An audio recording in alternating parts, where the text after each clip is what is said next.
할렐루야. 오늘은 즐거워하느니라 지난주에서 두 번째 말씀을 전하도록 하겠습니다. 미국의 세인트 루이스라고 우리나라 야구 선수 김강현인가요? 그 선수가 가 있는 팀이 있는 그 세인트 루이스라는 도시가 있습니다만, 한 번은 변호사 한 사람이 이 세인트 루이스를 방문하여 여행을 하게 되었다고 합니다. 마침 그날이 주일인지라 예배를 드리려고 하는데 교회를 잘 몰라서 길거리에 교통 정리를 하고 있던 경찰관에게 물어보았다는 것입니다. 여행 중에 주일을 맞아요 교회를 가고 싶은데 어디로 가면 교회가 있겠습니까? 그러자 경찰관은 이렇게 저렇게 가시면 교회가 있다고 말을 하였고, 변호사는 그 경찰관이 가르쳐준 대로 가서 예배를 드렸다고 합니다만, 그런데 재미난 사실은 가르쳐준 대로 가다 보니까 가는 중간중간에 교회가 또 있더라는 것입니다. 다시 말해 가까운 교회를 경찰관이 알려준 것이 아니라 30분 정도를 걸어가야 되는 거리 맨 끝에 있는 교회를 알려주었다는 것입니다. 그래 돌아오는 길에 경찰관에게 다시 물어보았다고 합니다. 왜 다른 교회들이 많이 있는데, 가다 보니까 중간중간 교회들이 있는데 하필 한참 걸어가야 되는 그 교회를 소개해 주신 것입니까? 혹시 그 교회 교인이십니까? 라고 물어봤더니 이 경찰관은 이렇게 대답을 하더라고 합니다. 저는 그 교회 교인은 아닙니다. 또 개인적으로도 좋은 교회가 어느 교회인지 잘 모릅니다.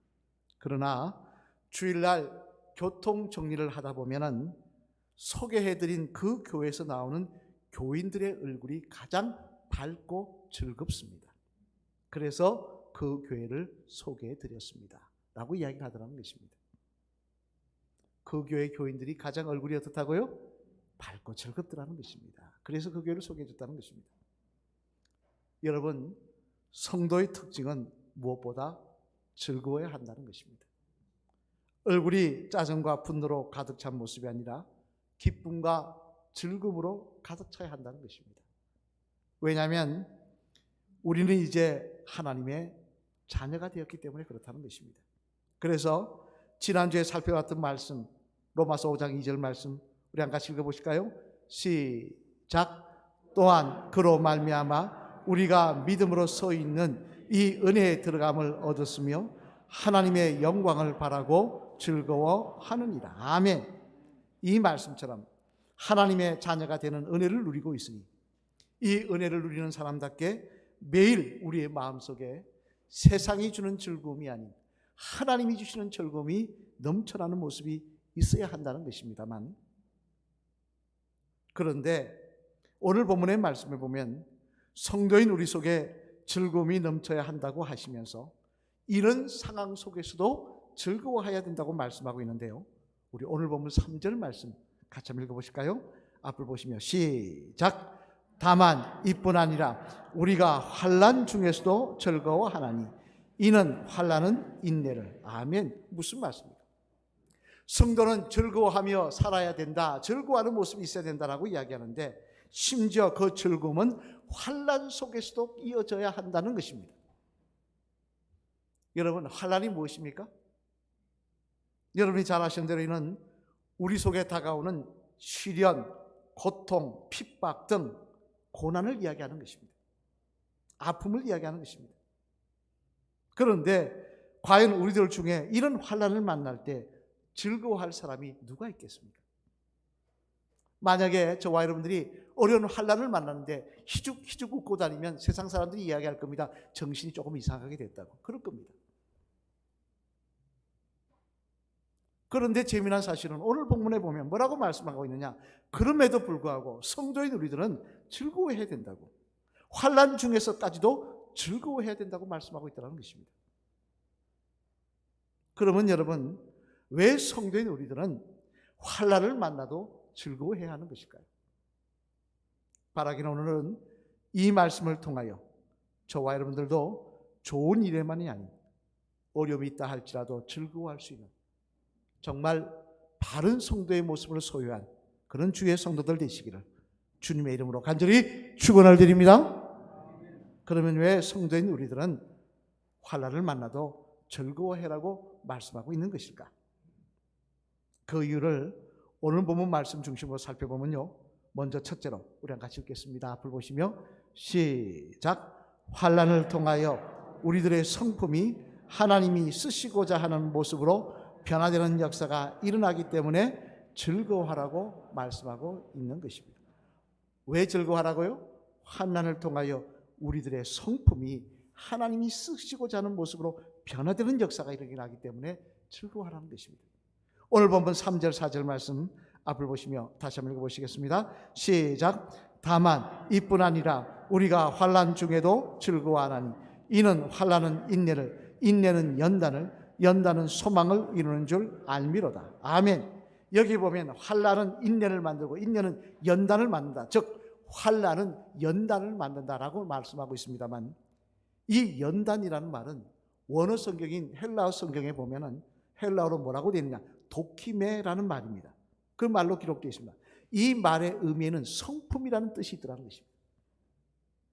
따라서 이 말은 환난은 우리들에게 연단을 준다는 말은 뭐냐? 환난은 우리들의 성품을 하나님이 원하시는 성품으로 바꾸는 역사가 그 속에 있다는 것입니다. 예화집에서 읽은 이야기입니다만, 어떤 사람이 장터에서 자기 집에서 쓸 말을 사려고 가서 말 파는 사람과 흥정을 하면서 물어보았다고 합니다. 이 말 참 보기 좋은데 탈 수 있는 말인가요? 그랬더니 말 파는 사람이 말하기를, 이 말은 등에 안장을 올려놓으려고 하면 뛰고 차고 난리를 쳐서 사람이 타지는 못합니다 라고 말을 하더라는 것입니다. 그래, 말을 사려고 하는 사람이 다시 묻습니다. 그러면 달구지는 끌 수가 있나요? 그랬더니 또 말 파는 사람이 말합니다. 달구지를 끌게 하려고 멍에를 씌우면 그냥 주저앉아 버립니다. 그러자 말 사려고 하는 사람이 또 묻기를, 아니 사람이 탈 수도 없고 달구지를 끌 수도 없는 말을 어디다 쓰라고 팔려고 하시는 것입니까? 라고 묻자 그 말 파는 사람이 이렇게 대답을 하더라고 합니다. 그래도 모양은 좋지 않아요? 스타일이 멋지잖아요? 여러분, 말을 타거나 수레를 끌게 하기 위해 사려고 하는데 타지도 못하고, 그렇다고 달구지를 끌지도 못한다면 그런 말을 살 필요가 있겠습니까? 단지 모양만 그럴싸하다고 여러분 같으면 그런 말을 사시겠냐는 말씀입니다. 이는 또한 하나님도 마찬가지라는 것입니다. 이 하나님께서 예수님을 통하여 우리들을 하나님의 자녀로 삼으신 이유는 그냥 모양만 성도로 보이게 하기 위해서가 아니라는 겁니다. 우리가 하나님의 자녀 되었다고 단지 자랑만 하고 다니라고, 나 하나님과 화목한 관계가 되었다고 자랑만 하고 다니라고 하신 것도 아니라는 것입니다. 대신 하나님께서 우리를 먼저 택하셔서 하나님의 자녀 삼으신 이유는 우리들에게 맡기고자 하시는 사명이 있기 때문인데, 문제는 우리들이 그 사명을 감당할 그릇이 안 되더라는 거예요. 하나님의 자녀 되었다고 말은 합니다. 그런데 여전히 세상 사람들처럼 화도 잘 내고 쉽게 불평하고 쉽게 원망하고 쉽게 미워하고 그런 모습이더라는 거예요. 그러자 하나님 어떻게 하십니까? 환난을 통하여 우리를 연단하시더라는 것입니다. 환난을 통하여 우리의 성품을 하나님이 쓰실 만한 성품으로 바꾸어 가시더라는 것입니다. 이는 당장 대표적으로 구약시대의 하나님의 사람이었던 모세가 그렇습니다. 여러분, 모세는요 하나님 앞에 특별한 은혜를 받은 사람입니다. 하나님은 그를 통하여 이스라엘 백성을 출애굽시키려고 지도자로 세우시려고 택정하신 사람입니다. 그런데 이 젊은 시절 모세를 보니까 문제가 뭐냐? 혈기의 사람, 분노의 사람입니다. 자기의 화를 참지 못하고 자기에게 반박한다고 애국 군인을 때려 죽였던 사람이더라는 것입니다. 이 하나님 어떻게 하십니까? 그가 이때까지 살았던 40년 동안 살았던 비옥한 애굽 땅이 아닌 메마르고 고난의 땅인 광야로 그를 내모십니다. 그리고 40년 동안이나 양을 치며 온갖 고난을 겪게 하십니다. 그러자 모세가 어떻게 바뀝니까? 우리 민수기 12장 3절 말씀 한번 같이 읽어보실까요? 시작. 이 사람 모세는 온유함이 지면의 모든 사람보다 더하더라. 아멘. 무슨 말씀입니까? 누인 미리암과 형인 아론이 모세에게 말도 안 되는 시비거리를 가지고 시비를 걸어서 불평하고 원망하는데 평상시 같으면 화를 내야 될 모세가 온유하게 대하더라는 것입니다. 하나님이 보시니까 과거의 모세하고는 다른 사람이더라는 것입니다. 하나님이 쓰실 만한 지도자의 성품을 가진 사람으로 바뀌어 있더라는 것입니다. 심지어 모세는요, 자기에게 원망하며 불평합니다. 출애굽하고 나서 계속 원망의 소리만 합니다. 불평의 소리만 합니다. 그러다가 이제는 하나님 앞에 금송아지 섬겨가지고 우상해가지고 숭배해서 하나님의 심판을 받게 될 이스라엘 백성들을 위해서 뭐라고 기도하고 있습니까? 우리 한번 같이 읽어보실까요? 출애굽기 32장 31절 32절 말씀 앞을 보시며 같이 읽겠습니다. 시작. 모세가 여호와께로 다시 나아가 여짜오되 슬프도소이다. 이 백성이 자기들을 위하여 금신을 만들어 싸우니 큰 죄를 범하였나이다. 그러나 이제 그들의 죄를 사하시옵소서. 그렇지 아니하시오면 원하건대 주께서 기록하신 책에서 내 이름을 지워버려 주옵소서. 아멘. 자기에게 맨날 불평하는 사람들입니다. 원망하는 사람들입니다. 그런데 하나님께서 그 인간들 이번에 벌을 줘서 다 심판하시겠다니까 잘 됐습니다. 하나님 그 인간들 벌 받아 쌉니다 라고 말하는 게 아니라 뭐라고 이야기하겠습니까? 저들을 살려달라고, 저들을 죽이려면 나도 같이 죽여달라고, 그런 사람으로 변화되어 있더라는 것입니다. 이는 또한 위대한 이스라엘 왕이자 하나님의 사람이었던 다윗도 마찬가지입니다.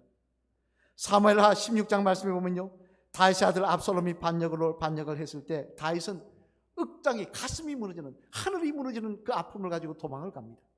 여러분, 아들이 나를 죽이겠다고 칼을 들고 침실로 뛰어오면 여러분 심정은 어떠시겠습니까? 도망갑니다. 그런데 그 도망가는데 누가 나와서 염장을 지르냐? 시므이라는 사람이 나와서 염장을 지르냐? 뭐라고 이야기합니까? 잘 되었다, 고소하다, 심판받았다, 너 정말 뭐 다윗은 이번에 정말 하나님 너가 그냥 안 뒀다, 이렇게 합니다. 여러분 같으면 어떻게 하시겠습니까? 안 그래도 지금 내가 지금 다 영혼이 무너지는 판인데 너 같은 놈까지 나와서 나를 저주해? 저놈을 죽여라 했을 것입니다. 그런데 다윗은 뭐라고 이야기하고 있습니까? 사무엘하 16장 10절 말씀 한번 같이 읽어보실까요? 시작. 왕이 이르되 스루야의 아들들아, 내가 너희와 무슨 상관이 있느냐? 그가 저주하는 것은 여호와께서 그에게 다윗을 저주하라 하시니 내가 어찌 그리하겠느냐? 할 자가 누구겠느냐 하고. 아멘. 뭐라고 말씀하고 있습니까?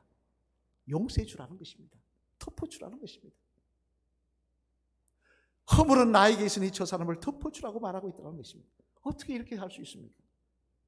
다윗이 이렇게 할 수 있는 것도요, 과거 10년 동안 사울 왕의 칼날을 피해 도망다니는, 정말 말로 할 수 없었던, 머리 하나 눌 곳 없어 도망다녔던, 정말 눈물로 도망다녔던 10년의 세월이 있었기 때문에 그의 성품이 이렇게 변화되었던 것입니다. 그 아이는 비단 성경에 나오는 인물만이 아닙니다. 마지막으로 한 사람만 더 보면요, 지금부터 1세기 전의 사람인 기도의 사람 조지 뮬러, 여러분 아실 겁니다. 아시죠? 이분은 2만 5천 번의 기도의 응답을 받은 사람으로도 유명하지만, 또 하나 그 당시 아무도 돌보지 않는 고아들을 모아서 고아원을 만들고 그들을 먹여 살리고 성경을 보급하고 중국의 선교 사는 작업에 최선을 다하여 헌신하고 도우고 선교 활동에 힘쓰고 정말 믿음의 본이 되는 모습을 보여줬던 인물입니다만, 그런 그에게 한 번은 기자가 와서 물어보았다는 것입니다. 조지 뮬러씨, 당신은 어떻게 이런 위대한 일들을 할 수 있었습니까? 어떻게 되었기에 이런 위대한 일을 할 수가 있습니까? 어릴 때부터 놀라운 다른 교육을 받았기에, 특별한 교육을 받았기 때문에 이런 것입니까? 라고 물어봤다고 합니다만, 그때 조지 뮬러는 이렇게 대답했다고 합니다.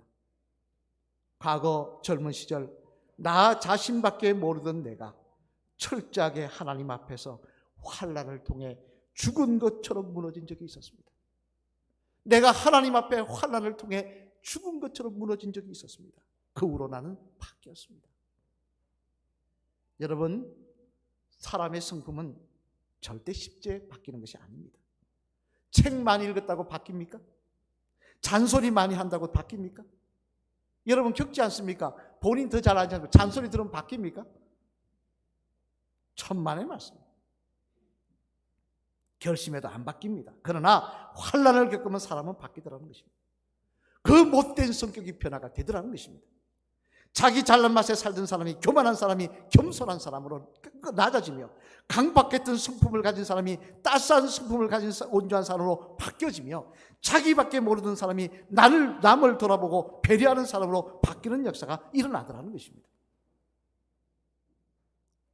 그래서 히브리서 12장 11절 말씀에 보면 이렇게 말씀하고 있는 겁니다. 우리 히브리서 12장 11절 말씀 한번 같이 읽어보실까요? 시작. 무릇 징계가 당시에는 즐거워 보이지 않고 슬퍼 보이나 후에 그로 말미암아 연단받은 자들은 의와 평강의 열매를 맺느니라. 아멘. 무슨 말씀입니까? 환난 자체로는 절대 즐거운 일이 될 수가 없지만은, 그러나 그를 통하여 의와 평강의 열매를 맺는 등 여러 가지 성품이 바뀌는 역사가 일어나기 때문에, 그를 통하여 하나님의 사람으로 바로 설 수 있고 하나님의 사람으로 귀하게 쓰임받는, 상급받는 인생이 될 수 있기 때문에 즐거워하라고 말씀하고 있는 것입니다. 여러분, 믿음의 성도에게 있어서 환난은 절대 저주가 아닙니다. 하나님이 사랑하는 자녀에게 저주하시겠습니까? 하나님께서 그를 통하여 우리들의 성품을 하나님의 자녀답게 변화시키려고 하시며, 또한 우리들을 더 귀하게 사용하시려고 하시는 교육의 장이라는 것입니다. 따라서 환난을 만날 때, 왜 하나님 나에게 이런 고난을 주십니까? 내게 왜 이런 어려움을 주십니까? 불평하고 원망하기보다는 하나님 기대하시는 분량까지 자라기를 원합니다. 내가 정말 믿음의 사람이 되기를 원합니다. 하나님이 쓰실 만한 그릇이 되기를 원합니다. 기도하시며 그 은혜를 사모하시는 저와 여러분 되셔서, 환난이 끝난 다음 하나님께서 우리를 더 귀하게 사용하시며 축복하시는 은혜가 저와 여러분의 간증이 되시기를 주님의 이름으로 간절히 축원을 드립니다. 둘째로, 환난을 또 왜 즐거워하라고 말씀하고 있느냐, 우리 한 같이 읽어보실까요? 시작. 환난을 통하여 우리에게 바른 소망을 갖게 하시기 때문에 또한 즐거워하라고 말씀하고 있는 것입니다. 환난을 통하여 또 뭘 갖게 하신다고요? 바른 소망.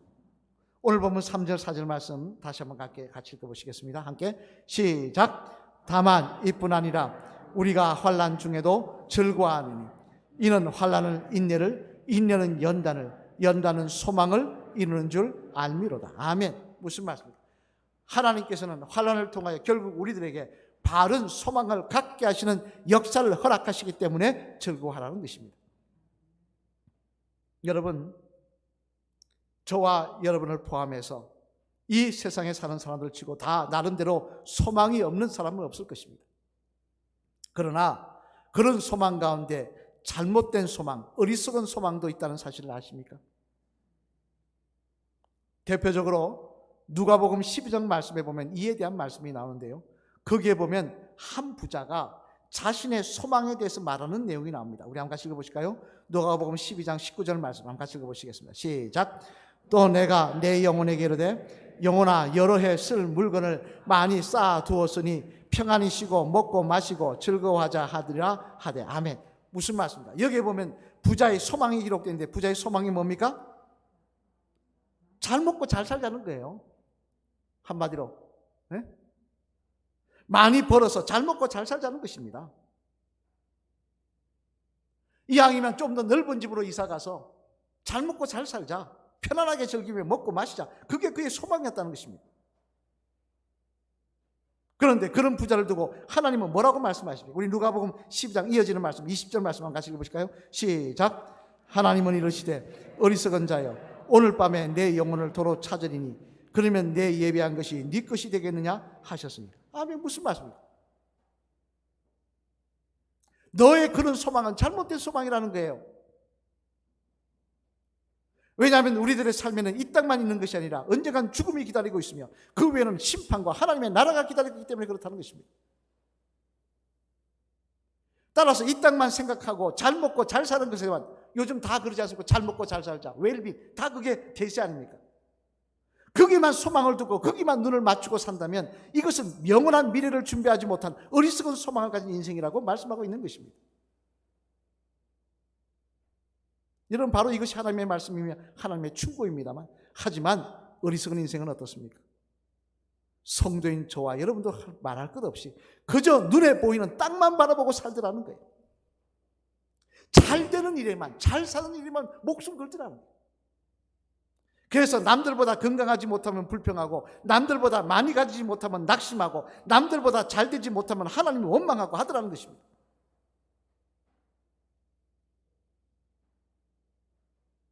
그러나 그럴 때 우리에게 환난이 다가오면 어떻게 됩니까? 생각이 달라지더라는 거예요. 다른 교회에서 직접 있었던 일로 경하의 오른팔이라는 제목으로 글로 실리게 됐던 내용입니다만, 그 글에 보면 글의 주인공인 경하라는 학생이 나오는데요. 여학생입니다. 어릴 때 부모님을 따라 교회를 나오긴 했었지만 이제 중고등학생이 되면서 청소년이 되면서 교회를 떠났습니다. 하나님 안 계시다고, 예수님 없다고, 교회는 다 믿어도 소용없다고 부인하며 교회를 떠나버린 학생이었습니다. 교회라면 경기를 일으키는 아이였습니다. 그런데 고등학생이 되었을 때 그만 그 아이에게 불치의병이 찾아오는데요. 몸에서 단백질이 빠져나가는 신증후군이라는 불병을 앓게 되어서 고3 때는 이 중환자실에서 투병생활을 하게 되었다고 합니다. 그러다가 고3이 투병생활하다가 설상가상 오른쪽 팔이 썩어가기 시작해서 이걸 놔두면 죽는다 그래서 오른팔을 팔뚝 밑으로 절단을 해야 됐다는 것입니다. 여러분, 이 얼마나 기가 막힌 일입니까? 한창 꿈 많은 고3 여학생이 불치의병에 걸린 것도 모자란데 오른팔을 절단을 해야 된다고 하는 말입니다. 하지만 놀라운 사실은 이 경하라는 소녀는 이 일을 통해 잃어버렸던 예수님을 다시 구주로 영접합니다. 하나님의 나라에 대한 소망을 가지게 됩니다. 그리고는 팔을 자른 수술을 위해 어떻게 위로할 것인가를 걱정하며 면허인 사람들에게 잘려서 이제 없는 오른팔을, 요밖에 안 남은 오른팔을 들어 보여주면서 말하기를, 예수님의 부활을 믿기에, 나도 부활할 것을 믿기에 팔 자르러 들어갈 때도 담담했어요. 웃으면서 그 이야기를 하더라는 것입니다. 하나님의 나라가 있음을 믿기에 내가 팔이 자를 때도 담담했다는 것입니다. 여러분, 이 얼마나 놀라운 모습입니까? 이는 영원한 소망, 하늘나라에 대한 소망이 있는 사람의 모습인 것입니다. 바로 환난이 어떻게 보면 이 땅만 바라보며 살다가 하나님 나라하고는 상관없는 사람이 될 뻔한 이 경하라는 소녀를 이 땅만이 아닌 영원한 나라의 소망을 두게 만들고 결국 천국 백성이 되게 만들더라는 것입니다. 마태복음 5장 30절 말씀을 보면요, 주님은 우리들에게 이렇게 말씀하십니다. 이 말씀 한번 같이 읽어보실까요? 시작. 내 오른손이 너를 실족하게 하거든 찍어 내버리라. 내 백체 중 하나가 없어지고 온몸이 지옥에 던져지지 않는 것이 유익하니라. 아멘. 무슨 말씀입니까? 오른손이 있고 지옥에 들어가는 것보다 오른손이 없고 천국에 들어가는 것이 낫다는 것입니다. 환난을 당하더라도, 어려움을 당하더라도 환난 때문에 바른 소망을 가질 수 있다면, 환난 때문에 천국에 들어갈 수 있다면 그것이 더 귀한 일이라는 것입니다. 왜냐하면 이 땅은 잠시지만 천국은 영원한 삶이기 때문에 그렇다는 것입니다. 사랑하는 성도 여러분, 얼마 전 한 책을 읽다가 세계에서 장수하는 사람들, 오래 사는 사람들이 사는 나라를 지도상에 표시해 놓은 것을 본 적이 있습니다만, 그게 보니까 재미난 것이요, 장수하는 사람들이 사는 나라는 어떤 나라냐, 전부 먹고 살기 힘든 북쪽 추운 지방에 있는 나라들하는 겁니다. 과일이 많고 기온이 따뜻해서 아주 편안하고 뭐 집에서 안 자고 밖에서 자도 되는 그런 더운 지방에 있는 나라는 하나도 없더라는 거예요. 이런 다시 말해 환경의 열악함이 오히려 인간을 더 강하게 만들어 장수하게 만든다는 이야기입니다만, 이와 마찬가지로 환난은 꼭 우리들에게 나쁜 것만은 아닌 것입니다. 왜냐하면 이미 하나님의 자녀된 우리들에게 있어 환난은 하나님의 저주가 아니라 우리들을 하나님이 쓰실 성품을 가진 사람으로 만드시고자 하는 교육의 장이며, 또한 다른 곳에 한눈 팔던 우리들을 오직 바른 소망을 가지고 천국을 바라보며 영원한 영광을 누리기를 사모하는 사람으로 만드는 하나님의 도구이기 때문에 그렇다는 것입니다. 따라서 우리 삶 속에 환난이 있다고 하더라도 세상 사람들처럼 실망하거나 실족할 것이 아니라 더욱 하나님의 사람으로, 천국을 소망하는 사람으로, 바른 믿음의 사람으로 거듭날 때 환난 다음에 준비하신 하나님의 놀라운 축복, 환난 다음에 예비하신 하나님의 놀라운 은혜가 저와 여러분들의 간증이 되며 기쁨이 되는 역사가 일어나게 될 줄로 믿습니다. 마지막으로 따라하실까요? 집사님, 환난은 우리들의 성품을 변화시키는 하나님의 교육의 장이며 천국의 소망을 굳게 하는 믿음의 장입니다.